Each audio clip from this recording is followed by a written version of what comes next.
ఇత్తడి కావాలంటే బంగారం కోరుకుంటారు.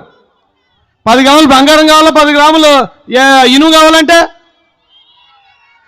ఇప్పుడు బాగానే చెప్తున్నారు. కానీ 2019లో ఆ ఇత్తడే లేకపోతే ఆ సత్తు ఏదైతే ఉందో దాన్నే కోరుకున్నాం మనం.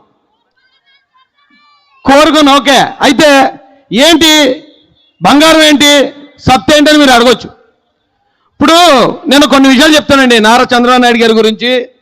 ఇప్పుడు బంగారానికి సత్తుకి ఎలాగైతే రెండు కంపేర్ చేయలేమో, బంగారం కావాలా సత్తు కావాలంటే కనీసం 10 మంది కూడా ఇనుము కావాలని కోరుకోరు, 100 మంది బంగారం కావాలంటారు. కానీ ఇప్పుడు వచ్చేటప్పుడు పరిస్థితి సగం మంది అటు సగం మంది ఇటు ఉన్నట్టు కనపడుతున్నారు. ఎందుకు దీనికి కావాల్సిన కారణం ఏంటంటే నారా చంద్రబాబు నాయుడు గారు ఉన్నారండి. ఆయన చంద్రబాబు నాయుడు గారిని ఆయన మీద 2019 ఎలక్షన్లో ఈయన ఎస్సీలను అవమానించాడు, బీసీలకు అన్యాయం చేశాడు, ఉద్యోగస్తులకు అన్యాయం చేశాడు అనుకుంటూ లేనిపోయిన అబద్ధాలతో మనల్ని వదలగొట్టారు. వదలగొట్టి తీరా ఈ జగన్మోహన్ రెడ్డి అధికారంలోకి వచ్చిన తర్వాత ఆయన చేసింది ఏంటయ్యా అంటే, చంద్రబాబు నాయుడు గారు ఎస్సీలకి 4 లక్షల మందికి ఎస్సీ కార్పొరేషన్ రుణాలు ఇచ్చారు. కానీ జగన్మోహన్ రెడ్డి గారు వచ్చి ఆ మొత్తం 27 పథకాలు రద్దు చేయడమే కాదండి, ఇప్పుడు దాదాపు 40 మందిని చంపించారు.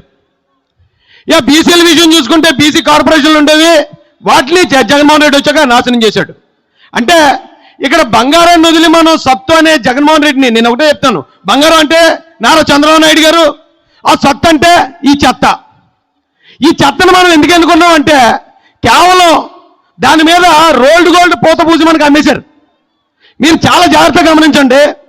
ఇప్పుడు ధైర్యవంతులు పులివెందుల పులి అని ప్రచారం జరుగుతుందండి. ఈ పులివెందుల పులి చంద్రబాబు నాయుడు గారిని అమాయకులుగా పిరుగోలుగా చిత్రీకరించడానికి ట్రై చేస్తున్నారు. నారా చంద్రబాబు నాయుడు గారి మీద అలిపిరిలో బాంబు దాడి జరిగింది.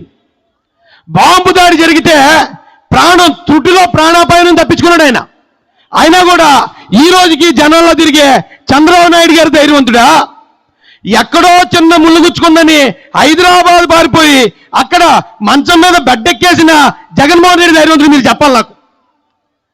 ఈ చంద్రబాబు నాయుడు గారిని ఆయన మీద లేనిపోయిన ఆరోపణలు స్టార్టింగ్ నుంచి చేసేటు ఈ రోజుకి ఆయన్ని 53 రోజులు జైల్లో పెట్టినా, భార్యను అవమానించినా, వాళ్ళ కుటుంబ సభ్యులను అవమానిస్తున్నా, ఇప్పటికి ఇంకా చూశారు కదా KGF లో రాకీ బాయ్ వచ్చినట్టు వచ్చాడు హెలికాప్టర్ మీద, మీరు అందరూ చూస్తూనే ఉన్నారు కదా.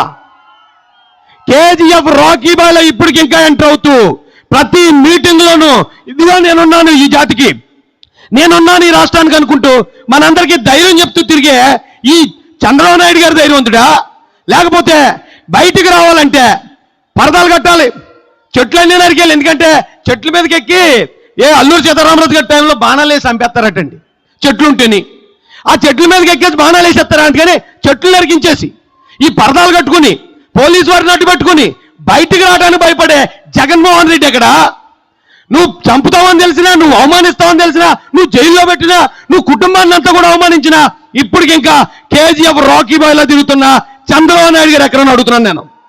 చంద్రబాబు గారి నాయకత్వం, నారా చంద్రబాబు గారి నాయకత్వం ఈ రాష్ట్రానికి ఉద్యోగులకి, ఎస్సీలకి, ఎస్టీలకి, బీసీలకి కొన్ని లక్షల ఉద్యోగులు ఇచ్చిన నారా చంద్రబాబు నాయుడు గారు ఎక్కడ?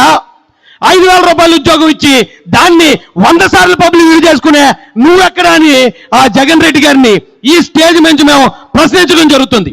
చాలా జాగ్రత్తగా గమనించండి. ఇప్పుడు 2019లో ఆ సత్తు మీద బంగారు పోత పూసేస్తే మనం మోసపోయి ఓట్లేసి గెలిపించాం.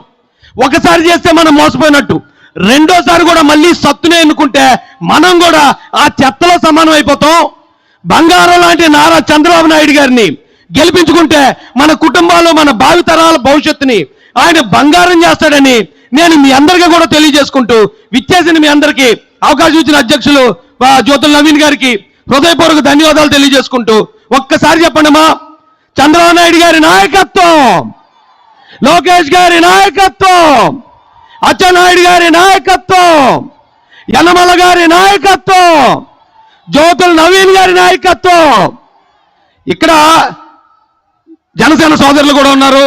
ఈ రోజున పవన్ కళ్యాణ్ గారు కరెక్ట్ టైంలో విలన్లందరూ ఏకమైపోతున్నప్పుడు హీరో ఎంట్రీ ఇచ్చినట్టు ఆయన సినిమాలోనే అలాగే ఎంట్రీ ఇస్తాడు, ఈ పబ్లిక్ లో రాజకీయాల్లో కూడా అలాగే ఎంట్రీ ఇచ్చి ఈ రాష్ట్రాన్ని కాపాడడానికి ముందుకొచ్చిన పవన్ కళ్యాణ్ గారికి జనసేన శ్రేణులకు కూడా శిరస్సు వంచి పాదాభివందనం తెలియజేస్తూ నేను ముగిస్తానండి. జై చంద్రబాబు.